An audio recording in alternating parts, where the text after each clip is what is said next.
That night, fate was quietly preparing something extraordinary.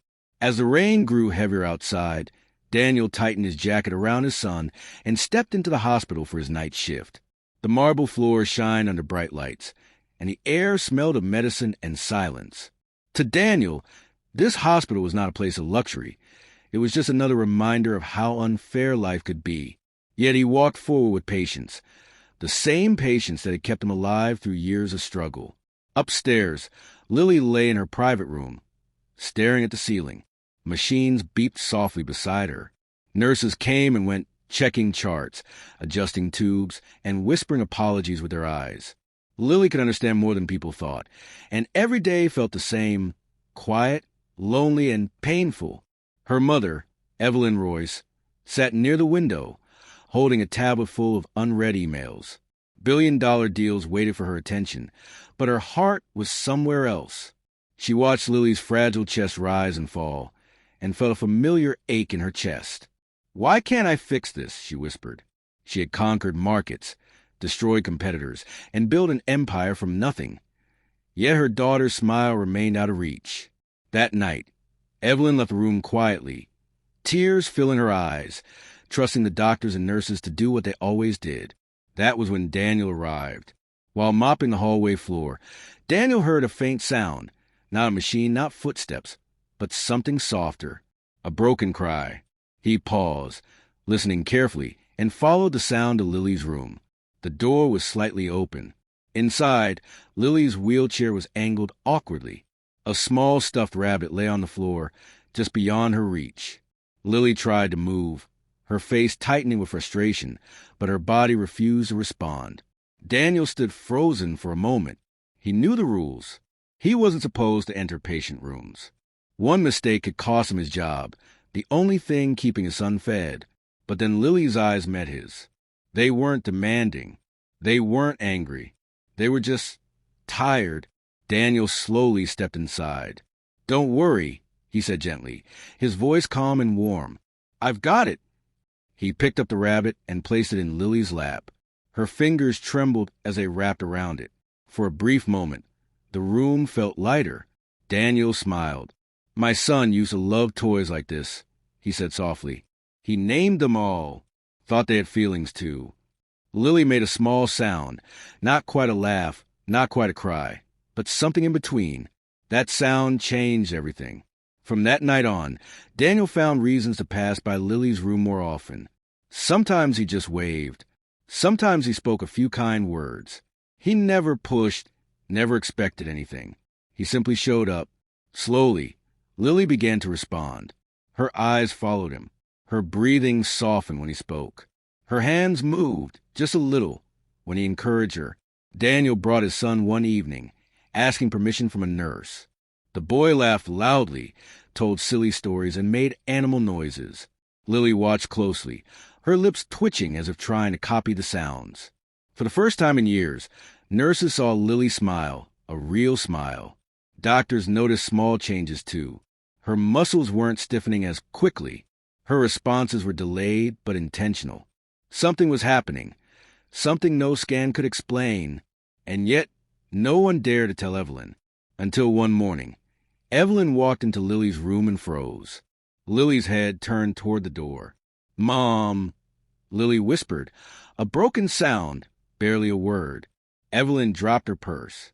Her heart stopped. "Did she?" Evelyn whispered to the nurse. The nurse nodded, tears in her eyes. That was when Evelyn demanded answers. Security footage showed Daniel entering the room repeatedly. Evelyn felt anger rise, mixed with fear. She ordered Daniel to her office immediately. Daniel stood there later that day, his head lowered, hands shaking. He expected to be fired, maybe even arrested. But before Evelyn could speak, Lily was wheeled into the room. Lily reached out. "Daniel," she said slowly. Evelyn broke down. She cried like she hadn't cried in years, loud, uncontrollable sobs that came from a place money had never touched. She hugged her daughter tightly, whispering apologies and prayers at the same time. Doctors confirmed it later. Lily's brain was responding to emotional stimulation, love, safety, human connection, things no machine could provide. Evelyn turned to Daniel, her voice shaking. "You didn't cure her," she said. "You reminded her how to live." From that day forward, Daniel's life changed, but his heart stayed the same. He wasn't just a cleaner anymore. He became Lily's emotional support, her constant encouragement, her proof that kindness still existed. And slowly, step by step, Lily began to change the world around her, just as a single dad once changed hers. But no one told her mother yet. The nurses noticed first. They whispered among themselves during late shifts, exchanging surprised looks whenever Lily reacted to Daniel's voice. One nurse recorded small notes in Lily's file. Eye contact improved, emotional response observed, vocal attempts increasing. These were things that hadn't appeared in Lily's reports for years. Doctors, however, remained cautious. They had seen hope rise and fall too many times before. Still, even they couldn't ignore what was happening. Lily's heart rate stabilized when Daniel entered the room. Her breathing became calmer. Her fingers moved more freely when he encouraged her with gentle words. Every night, Daniel arrived with the same kindness. He would sit beside Lily and talk about simple things, the weather, his son's school stories, the funny mistakes he made at work. He never spoke to her like a patient. He spoke to her like a person, like a child who deserved warmth, not pity. Sometimes Daniel read fairy tales aloud. Other times, he made up stories about brave girls who fought invisible battles and won. Lily listened carefully, her eyes shining. She didn't understand every word, but she understood the feeling behind them. One night, Daniel's son Noah brought crayons. "Can she draw?" Noah asked innocently. Daniel smiled. "She can try." They placed paper on Lily's lap. Her hand trembled as she held the crayon, and the line she drew was crooked and uneven. But when she finished, Lily looked proud in a way that made the nurses in the room wipe their eyes. That crooked line became her first creation. Slowly, Lily began to wait, not just quietly, but eagerly.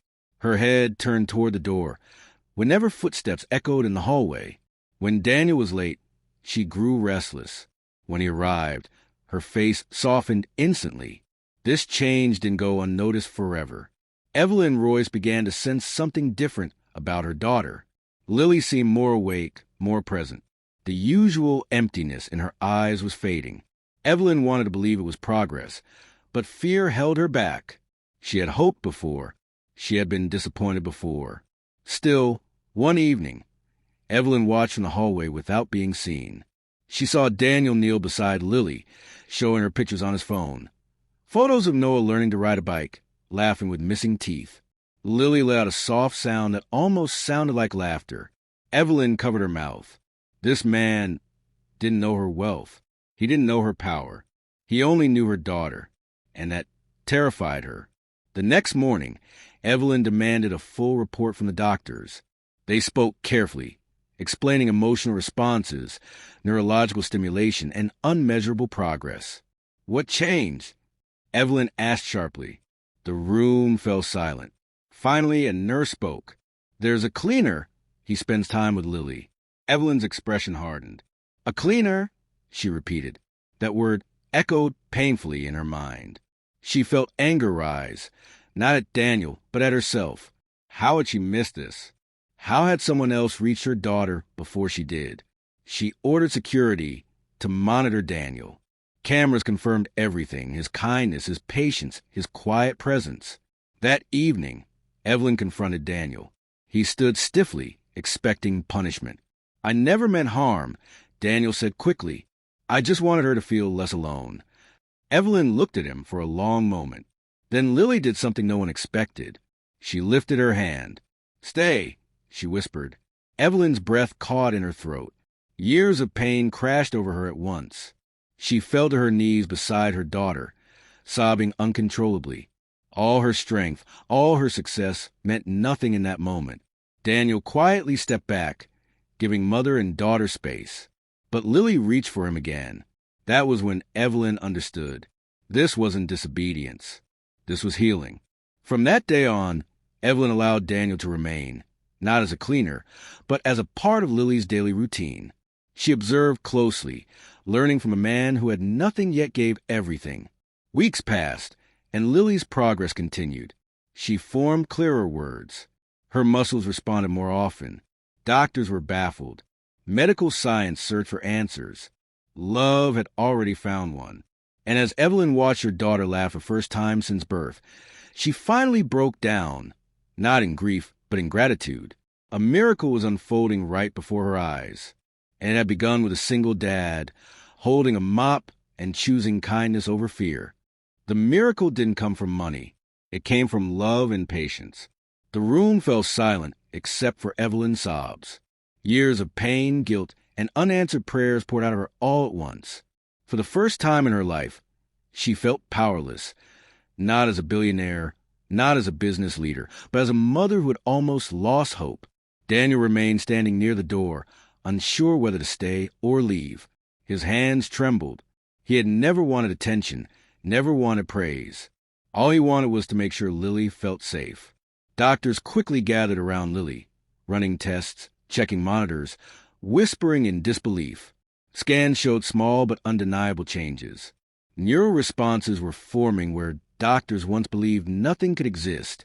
"This shouldn't be happening," one doctor said softly. "But it is," another replied. Evelyn wiped her tears and turned toward Daniel. "Why her?" she asked quietly. "Why you?" Daniel swallowed hard. "I don't know," he answered honestly. "I just talk to her like I talk to my son. I listen. I don't rush her." Those simple words struck Evelyn harder than any medical report ever had. She had spent years surrounding Lily with machines, treatments, and experts, but rarely with simple human presence. That night, Evelyn asked Daniel to stay, not as a cleaner, not as an employee, but as someone Lily trusted. Days turned into weeks, and Lily's progress continued. She began forming clearer sounds, her words slow but determined. Each syllable felt like a victory. Nurses clapped softly. Doctors smiled cautiously. Evelyn watched every moment with trembling hope. Daniel became part of Lily's daily life. He helped her practice sounds, encouraged her movements, and celebrated every tiny achievement. When Lily struggled, he never showed frustration. When she failed, he reminded her that trying was enough. One afternoon, Lily did something that made the entire ward stop. She laughed. It was short. It was shaky, but it was real. Evelyn pressed her hand to her mouth, tears filling her eyes once again. That sound had once felt impossible. Now it echoed through the room like music. Doctors documented everything. Medical journals showed interest. Specialists flew in from other cities, hoping to understand the cause. They asked Daniel questions, studied his interactions, and tried to replicate his methods. But love couldn't be measured. One evening, Evelyn invited Daniel into her office. She offered him a formal position, a generous salary, and security for his son's future. Daniel hesitated. "I don't want special treatment," he said. "I just want Lily to be okay." Evelyn nodded, deeply moved. "You already gave her more than money ever could," she replied. Months passed, and Lily reached another milestone. With Daniel beside her and her mother watching in disbelief, Lily stood, supported, trembling, but standing. The room erupted in applause. Evelyn collapsed into Daniel's arms, crying freely, without shame. "You saved her," Evelyn whispered. Daniel shook his head. "She saved herself. I just believed in her." News of Lily's recovery spread, quietly at first, then exploded across social media. People everywhere shared the story of a cleaner whose kindness changed a life. The world saw a billionaire humbled, a child healed, and a single father honored. Evelyn made a decision. She founded a center dedicated to children with disabilities, focusing not just on medicine, but on emotional care. She hired parents, caregivers, and ordinary people with extraordinary hearts. Daniel became the face of the foundation, not because he wanted fame, but because his story gave hope. Lily continued to grow stronger. Her words became clearer, her steps steadier. And every night, she still waited for Daniel. Not because she needed him to heal anymore, but because he had become family. One evening, as Daniel prepared to leave, Lily reached for his hand.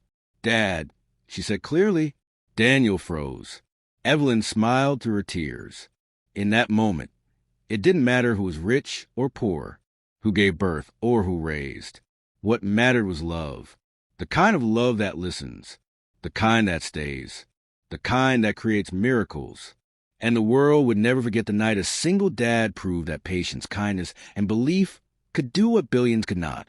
Evelyn asked Daniel to explain everything. Daniel took a deep breath.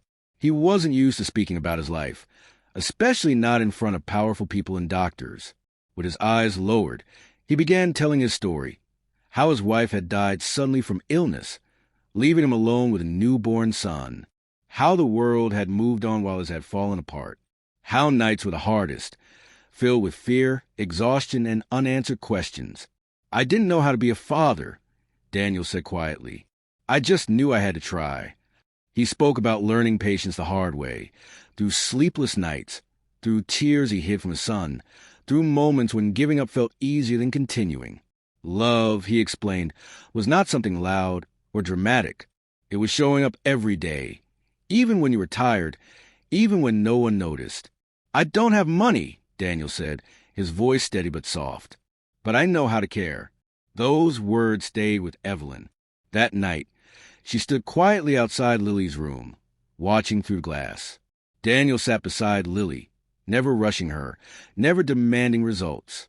When Lily struggled to form words, he smiled and waited. When her hands shook, he gently held them. When she succeeded, even slightly, he celebrated as if she had won the world. Evelyn felt something she hadn't felt in years. Hope. The next morning, Evelyn made a decision that shocked everyone. She offered Daniel a new role, not as a cleaner, not as a helper, but as Lily's full-time emotional care assistant.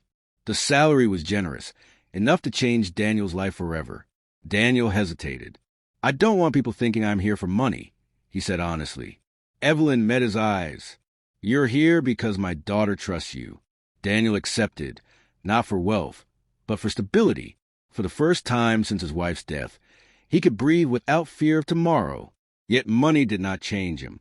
He still arrived early. He still spoke gently. He still treated everyone with respect. Nurses noticed that Lily responded even faster now. Her confidence grew. Her fear faded. She began forming clearer sentences, repeating words Daniel practiced with her every day. Her laughter returned more often, filling the room with life. Months passed. One afternoon, Daniel placed Lily carefully on her feet with support. Doctors watched closely, expecting nothing more than a brief attempt. Lily's legs trembled. She wobbled. And then she took a step. Just one. The room exploded with gasps. Evelyn covered her mouth, tears streaming down her face. Doctors rushed forward, checking balance, muscles, reflexes. Everything they believed impossible was unfolding right in front of them. They called it medically unexplainable. The world called it a miracle. News of Lily's progress spread beyond the hospital. Media outlets picked up the story. People everywhere shared the image of a little girl standing beside a humble man who once cleaned floors. But Daniel avoided attention. "I'm not special," he told reporters. "I just didn't give up." Evelyn watched him from a distance, realizing how much she herself had changed. She spent less time in boardrooms and more time beside her daughter. She laughed more. She listened more. One evening, Lily held Evelyn's hand and Daniel's hand at the same time. "Family," Lily said slowly. Evelyn broke down once again. She understood now. Healing didn't come from control or money. It came from connection. Evelyn went on to build a foundation for disabled children, focusing on emotional care alongside medical treatment. She hired caregivers with hearts like Daniel's, believing that compassion should stand beside science. Daniel's son, Noah, now played with Lily like a sister. The hospital room no longer felt like a place of pain. It felt like home. One quiet night, as Daniel prepared to leave, Lily looked at him and smiled. "Thank you," she said clearly. Daniel knelt beside her, tears in his eyes. "No," he whispered. "Thank you for teaching us what love really means." And in that moment, everyone understood the truth. Miracles don't come from wealth. They don't come from power. They come from patience, kindness, and believing in someone when the world has already given up. 1 year later, the hospital held a small event. It wasn't announced in the news. There were no cameras at first, just a quiet gathering of doctors, nurses, staff, and a few families who had witnessed Lily's journey from the beginning. The stage was simple. A small platform, soft lights, and a single microphone. And then Lily appeared. She stood on the stage, supported by gentle hands. But standing, for a moment, no one spoke. Then the room filled with applause. Evelyn couldn't stop crying. Her hands trembled as she watched her daughter balance herself, her eyes shining with courage. This was the same child doctors once said would never stand, never speak, never experience life beyond machines. Evelyn stepped forward and hugged Daniel tightly. "You gave my daughter life when money failed me," she whispered through tears. Daniel's voice cracked as he replied, "You gave me a future when the world ignored me." That moment didn't belong to a billionaire or a poor man. It belonged to love. Lily took a slow breath and spoke into the microphone. "Thank you for believing," she said. Every heart in the room broke open. Doctors wiped their eyes. Nurses held each other. Parents of disabled children looked on with a hope they hadn't felt in years. That day changed everything. Evelyn announced the launch of the Royce Hope Foundation, dedicated to supporting disabled children through emotional connection, patience, and human care. Not just medicine. The foundation hired single parents, caregivers, and everyday people who understood pain, struggle, and unconditional love. Daniel became one of the foundation's first mentors, but he never saw himself as a hero. "I'm just a dad," he said, "and dads don't give up." The story spread beyond the hospital walls. News channels picked it up. Social media shared clips of Lily's first steps, her smile, her voice. Millions watched the simple truth unfold. Kindness could do what billions could not. Messages poured in from around the world. Parents shared stories of hope. Caregivers felt seen for the first time. And people who had lost faith began to believe again. Yet through it all, Daniel remained the same man who once cleaned hospital floors. He still greeted nurses by name. He still listened more than he spoke. He still sat beside Lily every evening, helping her practice words, cheering her progress, never rushing her growth. Lily continued to grow stronger. Her steps became steadier, her words clearer, her laughter louder. One evening, Lily walked across the room, slowly, carefully, and reached Daniel without help. Evelyn covered her mouth, tears streaming once again. Lily looked up at Daniel and said, clearly and confidently, "Dad." Daniel froze. He didn't correct her. He didn't question it. He simply hugged her. Evelyn placed her hand over theirs. "Family," she said softly. In that moment, titles meant nothing. Blood meant nothing. Only love mattered. Years later, the Royce Hope Foundation helped thousands of children. Hospitals began focusing on emotional care alongside medical treatment. Caregivers were trained not just to heal bodies, but hearts. And Daniel's story became a reminder shared in classrooms, hospitals, and homes. A reminder that miracles don't always arrive as lightning or loud blessings. Sometimes they arrive quietly, wearing worn clothes, holding a mop, choosing kindness over fear. A billionaire learned humility. A disabled child found strength. And a single dad proved that miracles don't come from wealth. They come from heart. Sometimes the people we overlook are the ones sent to save us.